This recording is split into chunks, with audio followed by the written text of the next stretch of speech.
Thank you for asking me to give this set of lectures. I was told it was aimed at educators of mathematics, namely undergraduate teachers. So I'm going to assume that the viewers of these lectures already know the material that I'm going to talk about, basic undergraduate real and complex analysis, and possibly a little bit of linear algebra. The point is emphasizing a comparison between real analysis and complex analysis. So the first lecture is going to be about an algebraic comparison between real and complex numbers. In the sense that we will not deal with functions in any serious way in the first lecture. In other words, a part of this first lecture can be understood, for example, by students who have not done complex analysis at all. Yeah. So, all right. So where do we begin?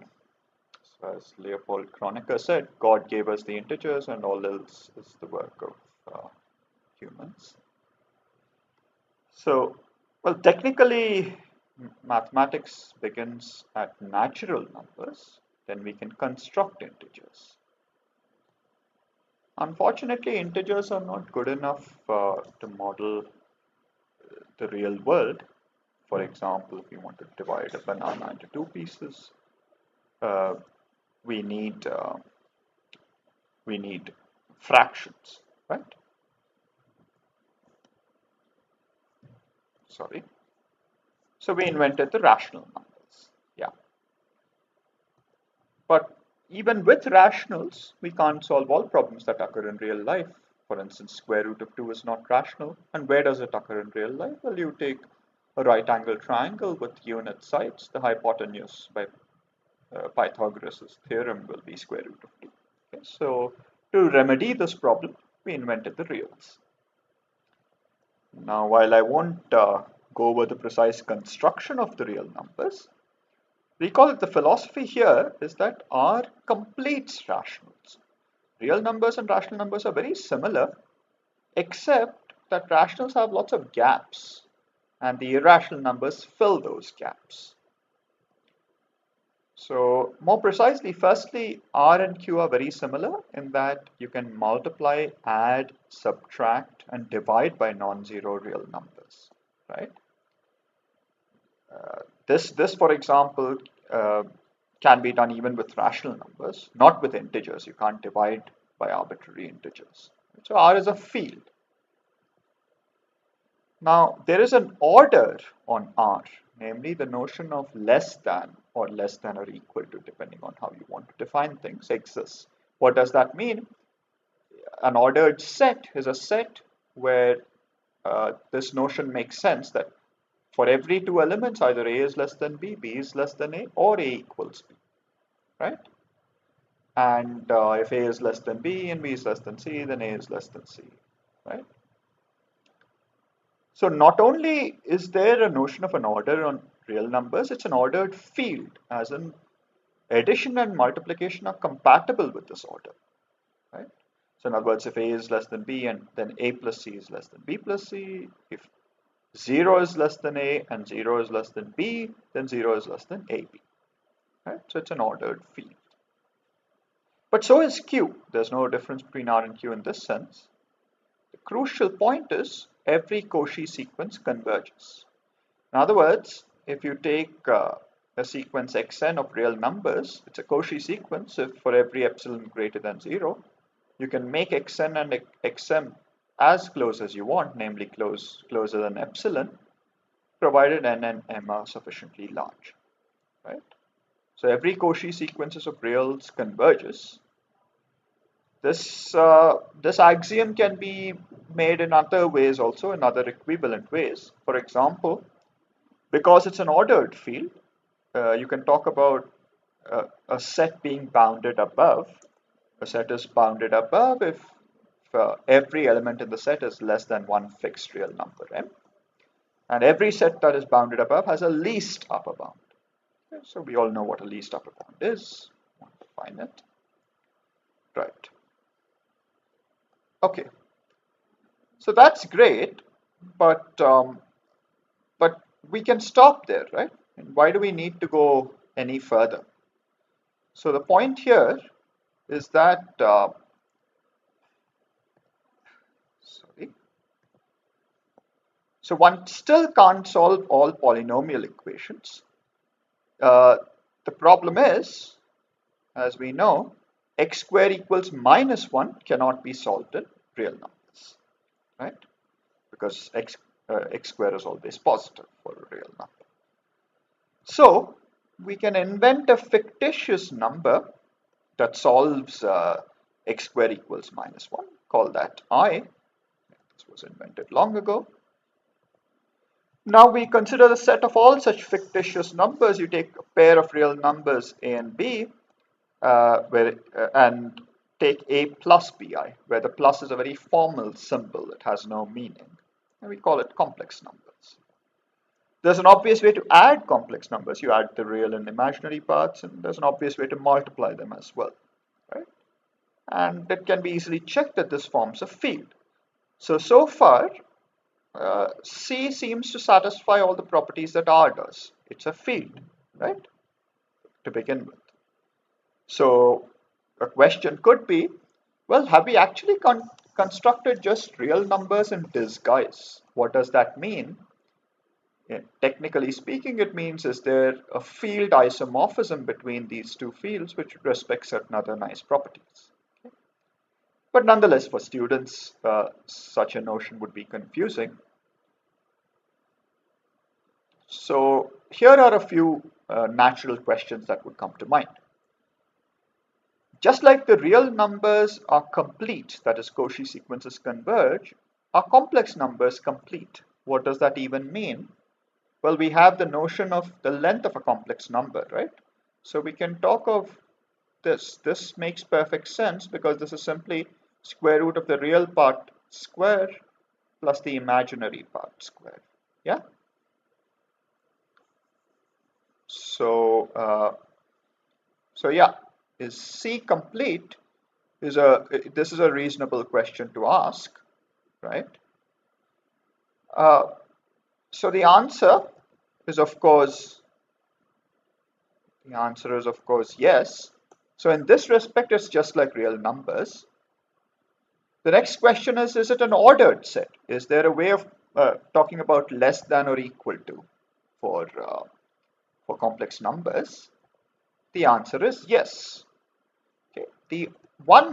There are several ways to do this, by the way. You can give it the familiar dictionary order, meaning you can say that a plus bi is less than c plus di if either a is less than c or a equals c but b is less than d. This is like taking two words in the dictionary, let's say apple and ant, and you want to know which comes first in the dictionary. These two letters are the same, so you go to the next letter.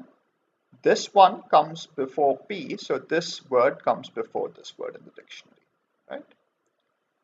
So there is a way to give it an order. So that part is okay.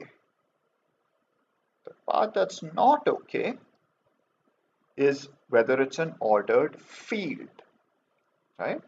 Meaning, does this order respect the field operations? If it doesn't, then maybe there's some other order that might respect. Unfortunately, there is no order that respects the field operations because in an ordered field, x square is greater than or equal to 0 for any x. But here we know that I square is minus 1, right, which is not greater than 0. So already we have a crucial difference between real and complex numbers in that real numbers form an ordered field, a complete ordered field, whereas complex numbers don't. In fact, there isn't any choice here. Real numbers are unique. Whatever properties the real numbers satisfy, there's only one set that does it. That's just R. Okay. And a related major difference is the following, that you don't need any more inventions to solve polynomial equations. If you sacrifice the notion of an ordered field here, I mean, You might say, okay, x squared is -1, you invented a number I, but maybe you can come up with some other polynomial for which you have to invent some other number, right? That's not necessary anymore. Namely, if you take any polynomial with complex coefficients, it always has a complex root. In fact, it has exactly n roots when counted with multiplicity, where n is the degree of the polynomial, right? So this is the so-called fundamental theorem of algebra. Yeah. All right. So there's a fancy way of stating this difference for more advanced students uh, who who might be familiar with more algebra, and that is R is not algebraically closed, whereas C is. But anyway, nonetheless, I mean, even keeping fancy things aside, the point here is the fundamental theorem of algebra. Already we have one very crucial difference. Okay. Okay. So some people might object, saying that maybe this notion of complex numbers is just nothing but higher real dimensions. So what do we mean? So firstly, so there's a philosophical difference here. Real numbers obviously turn up in real life, right? I mean, you want to measure how fast someone ran, for instance, in this frivolous example, you need to know what a real number is, right? The question is, do complex numbers actually turn up in nature, in real life? Okay. Before we go to that, let's consider a slightly different situation. One needs to consider Rn higher dimensions to study nature, okay, even for practical applications. I mean, of course, n equals 3 is important. It's three-dimensional space that we live in. N equals 4 is also important. You need to keep track of time, right? And I hope I am keeping track of time in this lecture. Yeah, I am. Okay. All right. So, so I mean, beyond n equals 4, do you need Rn at all in real life? I mean, of course, if you've heard of fancy words like string theory in physics, you might think that you would need it for physics, but even for practical applications, for down-to-earth practical applications, you need higher dimensions. Why? For instance, if you want to model a robotic arm, right? You have a hinge, for at least two hinges in an arm, right? And those two hinges can be parameterized by three numbers each, so six numbers are necessary, right? Assuming the arm to be flexible. But you can easily see that you can easily come up with situations where you need more than four parameters. Yeah. All right. So seeing that we need Rn in in actual life, one might object saying that C is more or less like R2, right? You keep track of two real numbers, A plus BI. Yeah. There is a significant amount one can study about complex numbers, and in fact about the function theory of complex numbers this way. This way of studying complex numbers is not devoid of any merit. The problem is when you just pretend C is R2, you lose one very important piece of information, and that is this. There is no obvious way of multiplying elements of R2. What do I mean? You can always take two vectors and take the dot product, right? But when I say multiply elements, I mean multiply two vectors and get a vector. You might object saying that there's a cross product, but two vectors in R2, if you take the cross product, you get something perpendicular to R2. And more crucially, the cross product is not commutative, right? So it really depends on what we mean by multiplication, but there is no obvious choice for it, any reasonable choice, other than complex numbers. That is where C really shines, okay? Because it's a field as opposed to R2. So as soon as I tell you this, uh, an astute student can ask an obvious question, and that is, what about multiplying elements of R3 or R4 or Rn, right?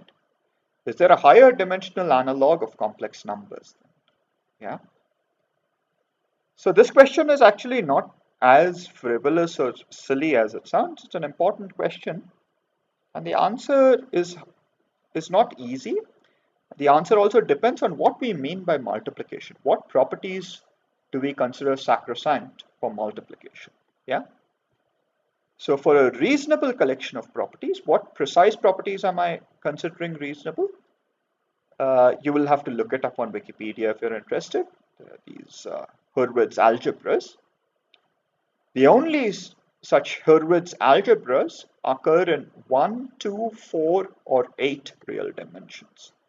In other words, R, complex numbers, quaternions, and octonions. These are the only such reasonable sets where a reasonable notion of multiplication makes sense. Okay. Once again, I must caution you, this sort of a statement depends on what we mean by multiplication. Okay. And the point of telling you all of this is to tell you that C is very special.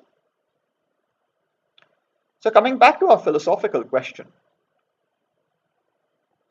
most ways in which C pops up in practice is the same way in which R2 pops up, as in you could have just pretended you didn't know complex numbers and just dealt with two real numbers, and you would have been in good shape for most practical purposes, right? Wherever C pops up in practice, where does it pop up? For example, when you study waves in physics or in electrical engineering, for instance, when you talk about impedance, etc. But that's just convenience. That's not a fundamental way in which complex numbers pop up. The only way I know where complex numbers are indispensable is quantum mechanics. Okay? But not to worry if one is not familiar with quantum mechanics. It's just to tell you that you might be tempted to think that complex numbers are just some abstract invention. Why do we even need to care about the difference between real and complex numbers when one of them is very abstract? They're not that abstract. Okay. All right. But I told you that R2 and C are they they they have many similarities, right? So let's look at them more closely. It's in fact more fair to compare R2 with C than R with C. Okay. So the first point is they're both R vector spaces. What does that mean? So what's a vector space? It's a set where you can add vectors and you can multiply vectors by scalars. You can scale them up or down. So you can add vectors in R2, you can add complex numbers, you can multiply both of them with real numbers, right? So in that sense, they're very similar, except you can multiply C with complex numbers too. It doesn't make sense to multiply R2 with complex numbers, right? But it does make sense to multiply elements of C with complex numbers. So C is a complex vector space. So what's a complex vector space? Scalar multiplication allows complex numbers, right? It's a one-dimensional complex vector space and a two-dimensional real vector space. So already there's a difference. There's more structure to see, owing to multiplication. Now the notion of length of a vector makes sense for both, and in fact it's the same notion, really.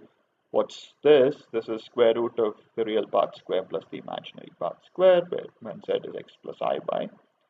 Likewise, if you take xy and you take its norm, that's also this. Yeah, so there's no real difference between R2 and C in this respect. Now, the notion of a rotation. Well, what's a rotation? Well, when you intuitively think of a rotation, what does it do? It preserves lengths, right? But so do reflections. So how do you distinguish between them? And so do translations. Right? So first of all, rotations are linear transformations. In particular, they take the origin to itself. They preserve lengths. But how do you distinguish a rotation from a reflection? A reflection is a very discrete way of doing things in the sense that a rotation is parameterized by angles, right? If you rotate by 0 degrees, that means you have not done anything, your identity. If you rotate by theta, then you've moved a bit, but you can continuously change a rotation back to the identity. That is how you distinguish it between from a reflection. What does that mean? Why am I talking about all of this? This notion makes sense for R2 and C. In what way? If you take R2, a matrix A is said to be a rotation matrix if it does the following. First of all, if you take a length preserving linear transformation, this also preserves dot products. Why? Please think about this. This is a nice question. So if you take a dot product of two vectors, suppose we denote a vector by a column. Yeah. The dot product is this. But this is exactly the same as the multiplication of these two things. Right? So we can say that since x dot y, which is x transpose y, is ax dot ay, this is ax whole transpose ay, that's this. This is true for all x and y, so that means A transpose A has to be the identity matrix. And we know that the left inverse for matrices is the same as the right inverse for square matrices. So this happens, right? These matrices are called orthogonal matrices. Basically because the columns are orthonormal to each other. Okay. This almost characterizes rotations because even reflections satisfy this property. So what else is necessary? This phrase. So you take the determinant on both sides times determinant of A is 1. So determinant of A squared is 1. So determinant of A is plus minus 1. Right? This is the difference between rotations and reflections. Okay. Determinant of identity is plus 1. So if you continuously change identity to a rotation, the determinant suddenly cannot change its sign from plus 1 to minus 1. Right? So rotations are those orthogonal matrices whose determinant is plus 1. Okay. Now this is for R2. What about C? So what is the correct notion of a rotation of C? So the correct notion is it's a map from C to C, and it's a linear map, but in what sense is it linear? It is linear in the complex sense, as in T of A times Z1 plus B times Z2 is A T of Z1 plus B T of Z2, but A and B are both complex numbers. This is the correct notion of a rotation, and it has to preserve lengths, meaning T of AZ should be mod T of Z. Okay.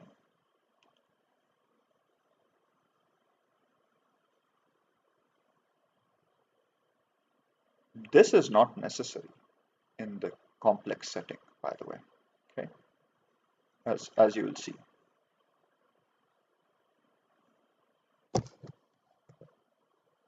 So the only such linear transformations are of the form Z goes to AZ, where mod of A is 1.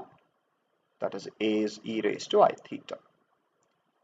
The point is, happily enough, this notion coincides exactly with the notion of a rotation in R2. These two are one and the same, namely orthogonal matrices with determinant 1, orthogonal 2 by 2 matrices with determinant 1 are exactly the same as these. Okay. In fact, all of coordinate geometry can be done in the language of R2 sorry, there's a typo here, or that of complex numbers. Okay, so you can do it in either of these languages. Sometimes one way helps more than the other. Okay, it really depends on what one is interested in. Okay. All right. So then an obvious question one could ask is, okay, you have Rn. C is a one-dimensional complex vector space. What about C? Right? Abstractly, one can talk of real and complex vector spaces. They generalize Rn and Cn. You can define Cn in the obvious way. The point is, Cn is the same as R2n. This is what we would be tempted to say, because when n is 2, C is almost the same as R2. But once again, you lose some information if you do it this way, because you lose what it means to multiply by a complex scalar. Okay. By the way, this is a comment that you can ignore if you find. In fact, this whole slide is not strictly speaking necessary, but I'm including it nonetheless. So this comment is a little obscure. If you take R2n, an interesting question is, how can you bring back scalar multiplication? That is, if I give you Cn, you can get R2n by forgetting something. Can you remember it back? If I give you R2n, what precise information do you need to think of it as Cn? The precise information is by introducing a linear map whose square is minus I.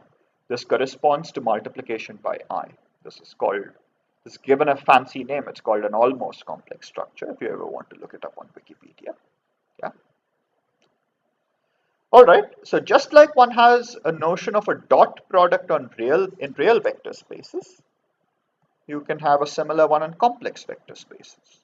Right? I mean, for instance, what's a dot product of two real vectors? It's just this, right?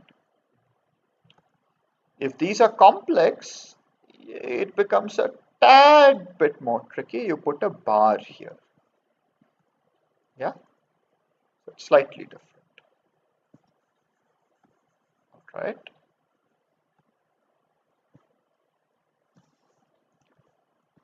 So most of linear algebra is very similar for complex and real vector spaces. But again, you have a very, very crucial difference. And that is when you study eigenvalues. Recall, an eigenvalue of a matrix is a number such that Ax is lambda x. Yeah. The problem here is, even if this is a real matrix, this may not necessarily exist in real numbers. That's the problem. Yeah.